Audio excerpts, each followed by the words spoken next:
창세기 41장은 이제 애굽이 영광스러운 총리가 되는 그 과정을 이제 기록하고 있습니다.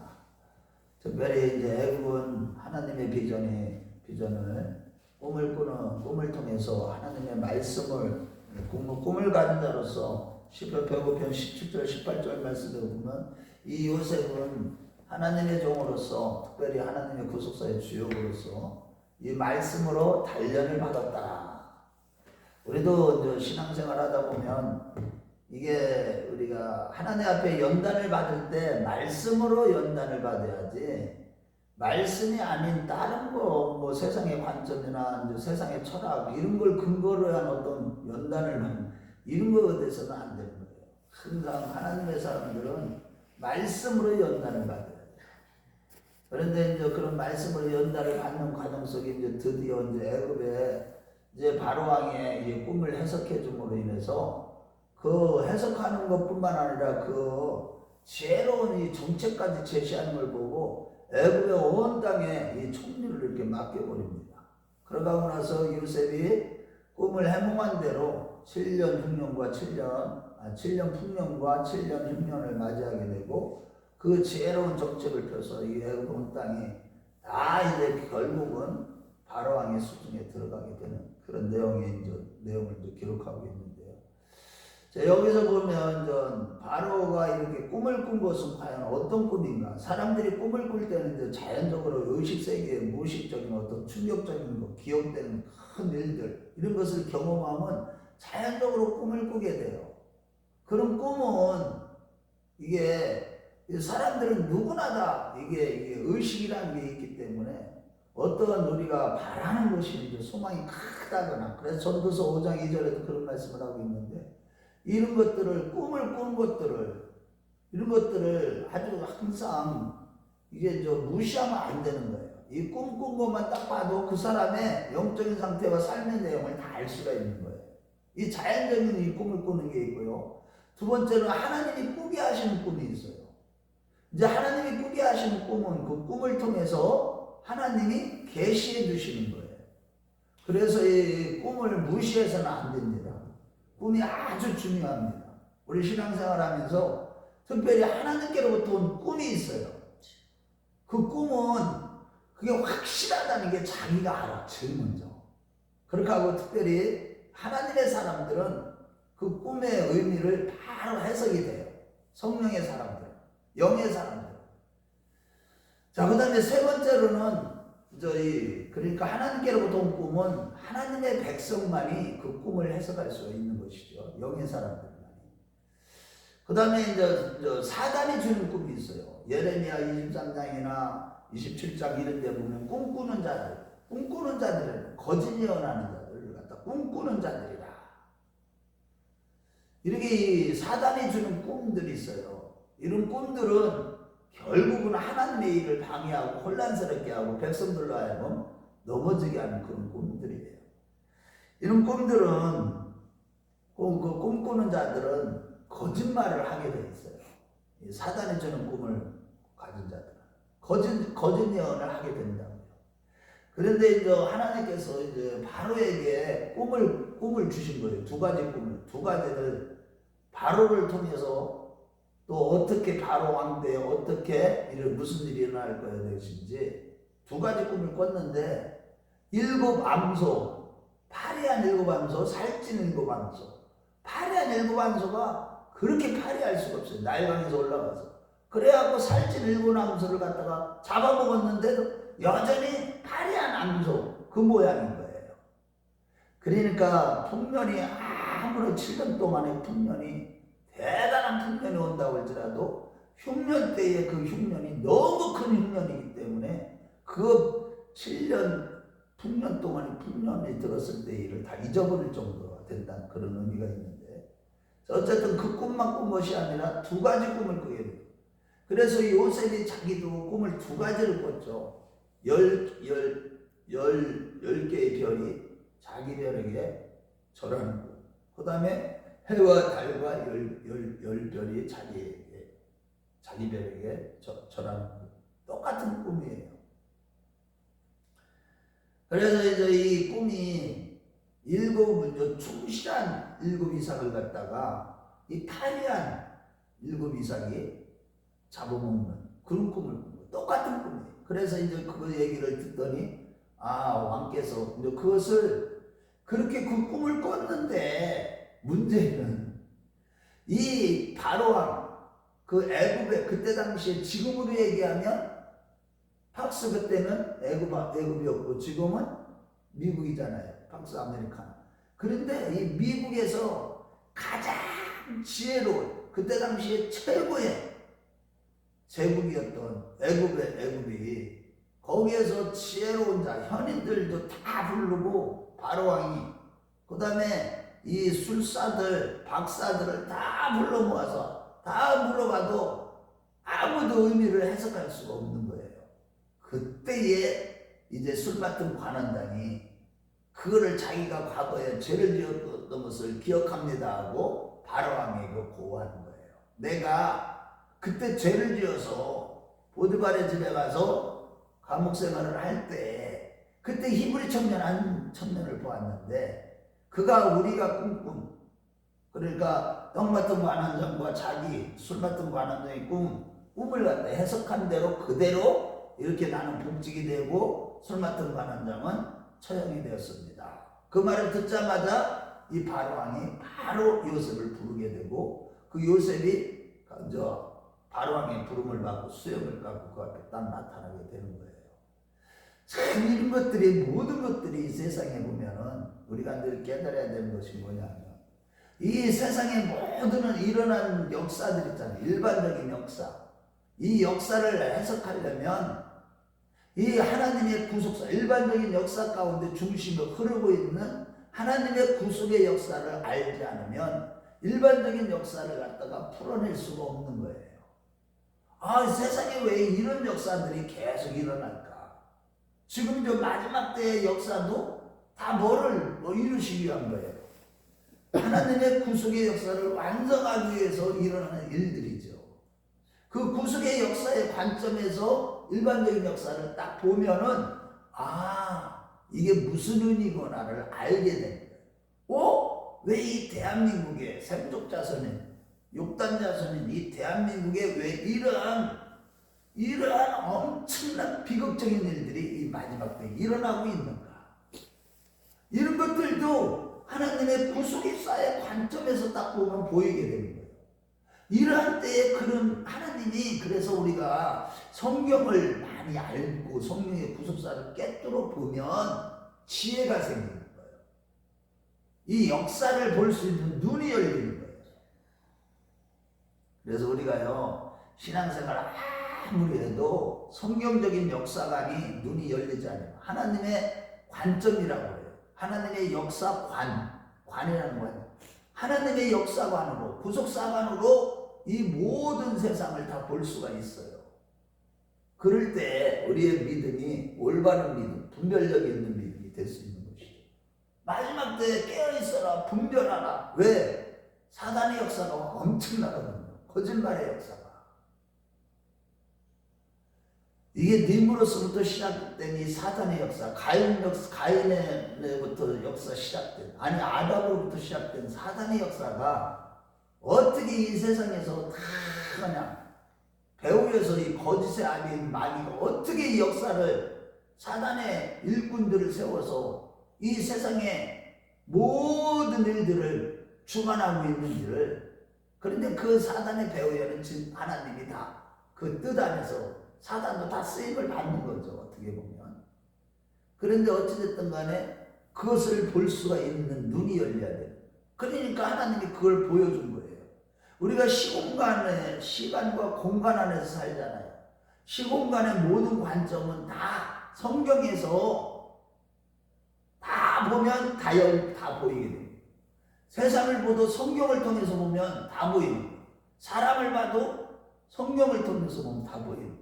그러니까 사람이 꾼 꿈도 이 영감이 있고 지혜가 있고 하나님이 주신 지식이 있어 놓으니까 지식의 은사가 있으니까 그것을 딱 꿈을 풀이해 주는데 기가 막힌 거예요.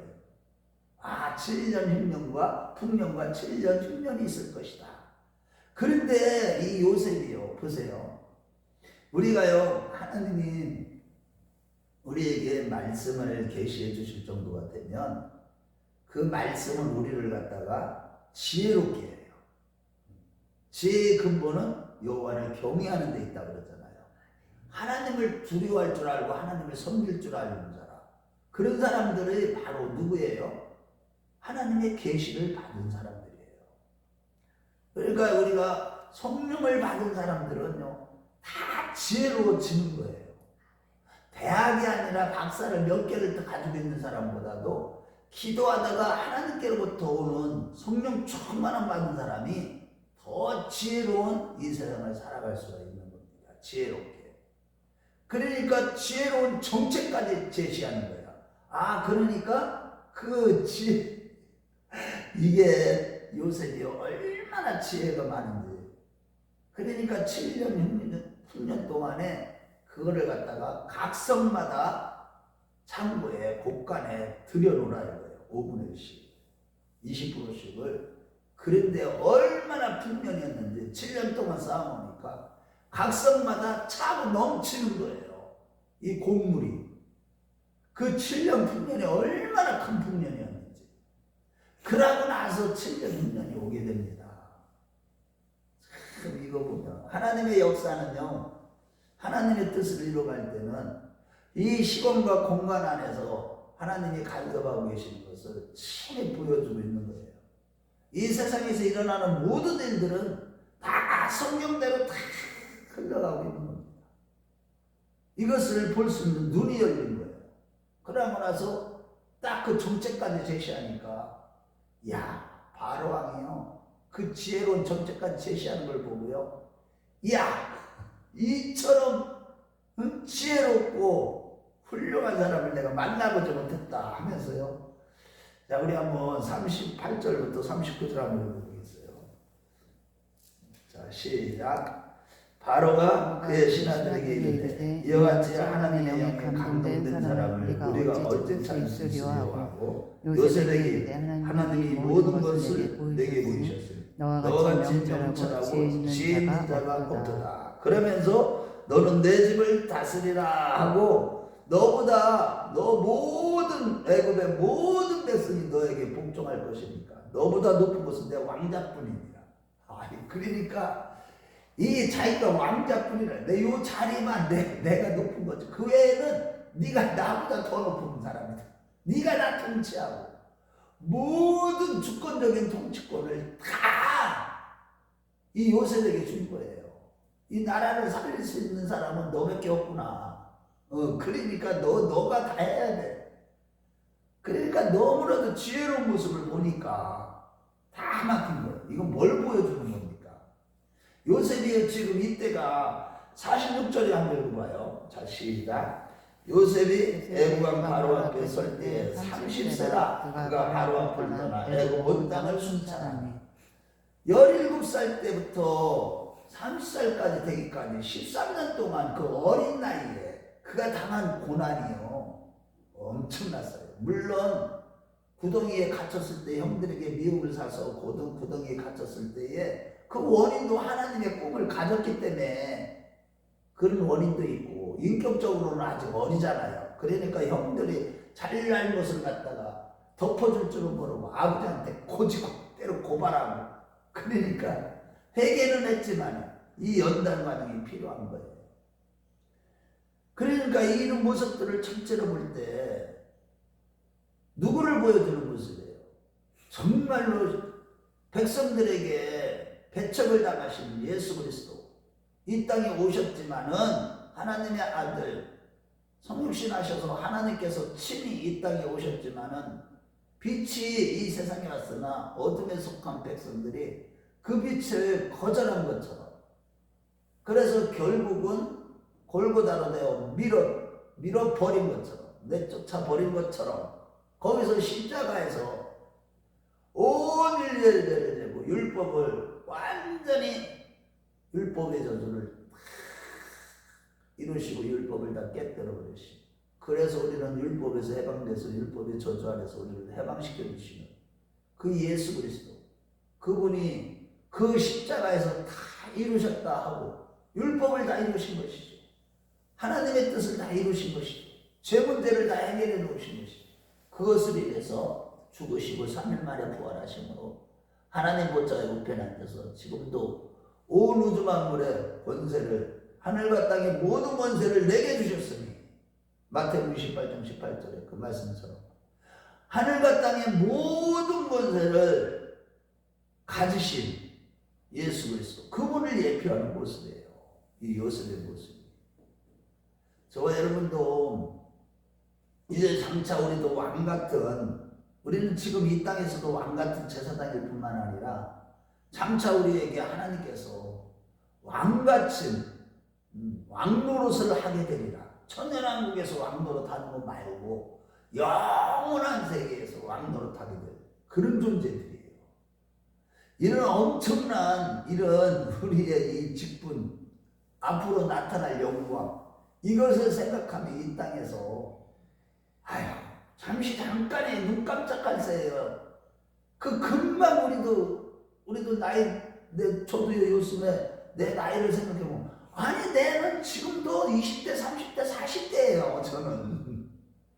그런데 내가 벌써 60대라고? 중반이라고, 60대 중반이라고. 아니 이게 좀 기가 막혀요. 금방 인생은 끝나는 거구나. 요즘에 그런 걸 느껴요. 그런데 이 짧은 기간 동안에 맨날 힘들어하고요. 맨날 울고 있지만, 그런데 이게요, 눈물을 다 닦아주실 거예요. 좀만 있으면. 정말 우리가 참고 인내하다 보면 요셉과 같이 진짜 억울한 일을 많이 당하잖아요. 다른 사람들한테 이 세상에서 정말로 경건하게 살고자 하는 자는 핍박을 받으리라. 세상에서는 너희가 환난을 당하나 담대하라. 내가 세상을 이겼노라. 너희가 너희에게 은혜를 주신 것은 너희에게 구원을 받게 하기 위한 뿐만 아니라 고난도 받게 하려 하십니다.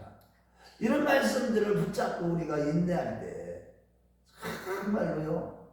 그래서 이러한 날마다 주님을 바라보고 예수님께 깊이 뿌리를 박는 것 외에는 우리는 이 땅에서 할 일이 없어요. 사실 알고 보면. 영원한 관점에서 보면 오로지 예수님께 뿌리 박는 것밖에 없어요. 예수님과 내가 하나가 되는 거예요. 내가 없어지는 거예요. 예수 안에 내가 완전히 흡입되는 거예요. 예수님이 나를 완전히 삼켜버려야 돼요. 그 세례요한 같은 고백이 어제 저녁에도 제가요 기도하면서 그런 고백을 하는 거예요. 그는 흥하여야고 나는 쇠하리. 아버지 그래요. 오늘도 또 목사님을 만났는데요. 제가 또 내 믿음의 역사를 얘기하면서 내가 2년 동안, 지난 2년 동안 얼마나 우리 사무 가고 나서 2년 반 동안에 얼마나 내가 힘들었는지 그걸 또 얘기를 하다 보니까 혼자 또 잘난 척한 것 같아요. 또 내 의를 잘난 척하면서 내 의를 드러난 죄를 용서해 주시고, 아버지 나는 입을 벌렸다 하면 죄를 지으니까 입을 안 벌릴 수 있도록. 그래서 잠언 전도서 5장에도 보면은 말을 적게, 우리 한번 전도서 5장으로 한번 가봅시다. 우리 전도서 5장 2절 말을 적게 해야 돼. 우리는 진짜요 말을 하면 죄 짓는다니까.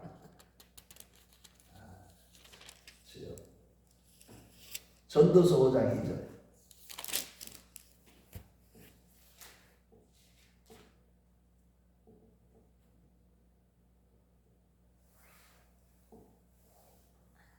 자, 우리 말을 적게 하는 자가 참 복인, 거룩하게 살아갈 수가 있어요. 누구보다. 자, 시작. 너는 하나님 앞에서 함부로 입을 열지 말고 급한 마음으로 말을 내지 말라. 하나님은 하늘에 계시고 너는 땅에 있으니라. 그런즉 마땅히 말을 적게 할 것이니라.